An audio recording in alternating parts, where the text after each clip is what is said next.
Did you know that every single one of your cells right now in your body contains your DNA, which means that it has all of the information to make any part of you? It has the whole information programming book to make any part of you.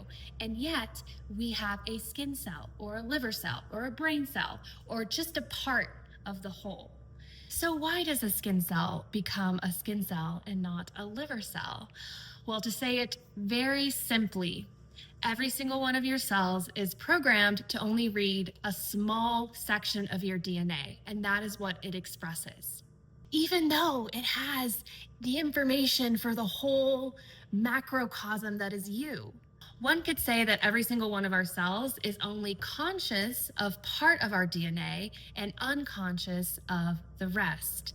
Almost like it's reading one page out of the recipe book that is you. But it's in the book. It has access to all of the information in the book.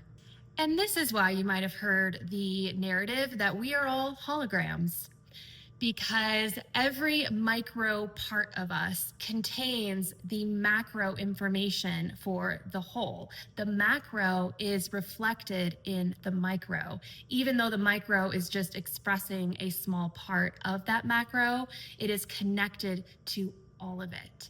And I know when I say hologram, you probably think of like a 3D image like this that's produced from lasers and mirrors.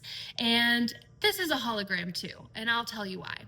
It's because every wavelength of light projects the information for the whole image and not just a part of it.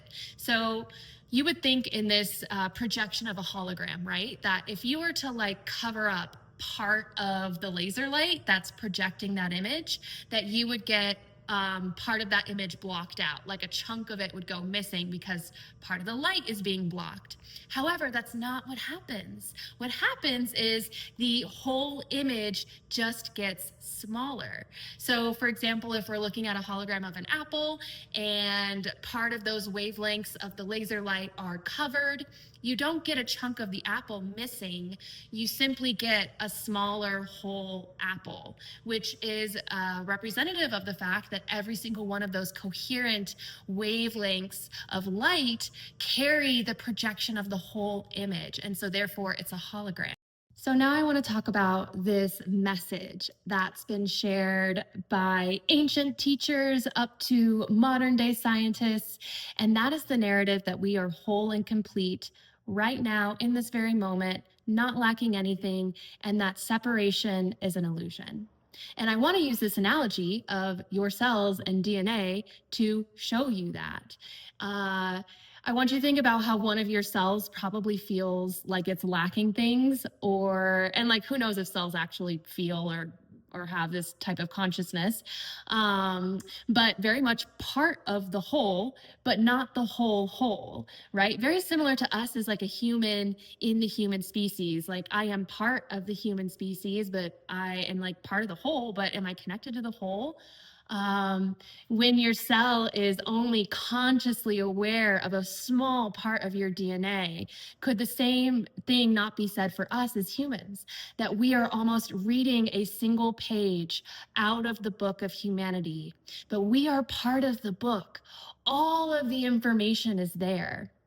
What's also really interesting to me about our DNA is that all of us share 99.99% the same DNA. If you were to take my DNA and your DNA, it would be 99.99% the same. And all of our differences as people come down to the 0.01%. And if you're anything like me, yes, I do see a reflection, a beautiful reflection in the fact that we live in a world where it's 99.99% space and actual matter is but 0.01%. So there's a very interesting correlation between our DNA that we share and just the nature of space around us and energy around us.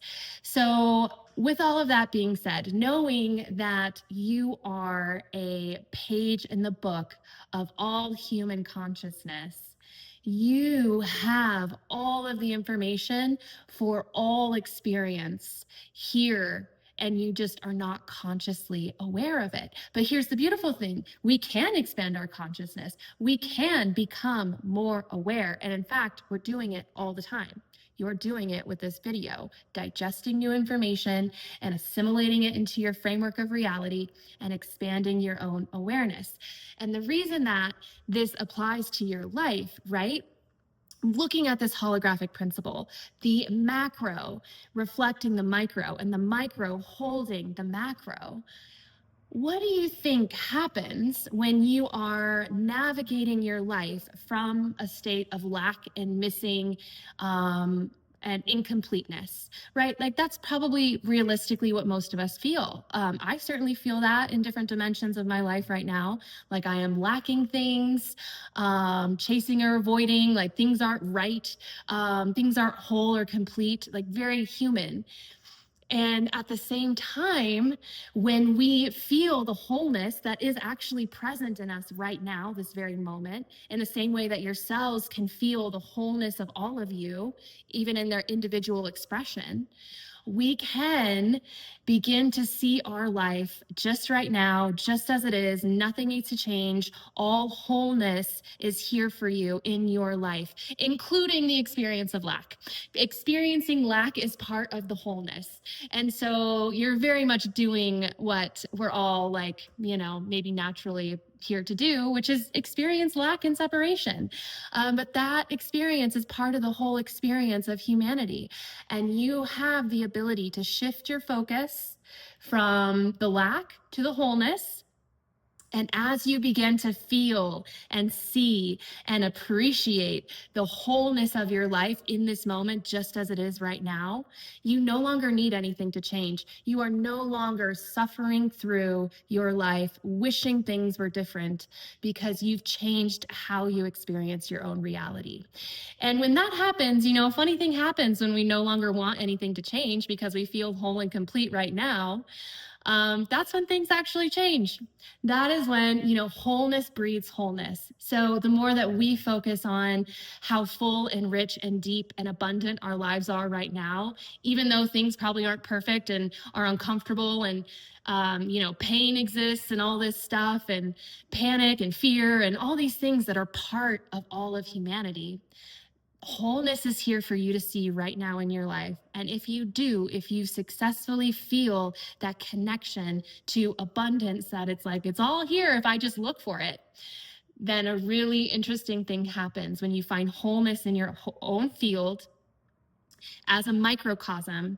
Would the macrocosm not also begin to reflect that back to you? And so if you're curious about this concept, like this journey of feeling whole and complete right now in your life, finding that here just as everything is, then I really invite you into my community. I send weekly videos and emails just about fun facts like this. I also host free monthly full moon circles for heart connection, heart consciousness, finding that, integrating the all, everything in our lives into centeredness during that full moon. And I also do private readings as well as a deep lunar cycle container. So if you're really wanting to practice wholeness, if you're wanting to like rewire how you experience your life, then my lunar cycle container is for you. And you can find information about all of that by exploring the links below. But thank you for watching anyways. And I'm curious, how did this land for you? Do you find this information interesting? Or what are your thoughts? But thanks for watching, and I will see you next time.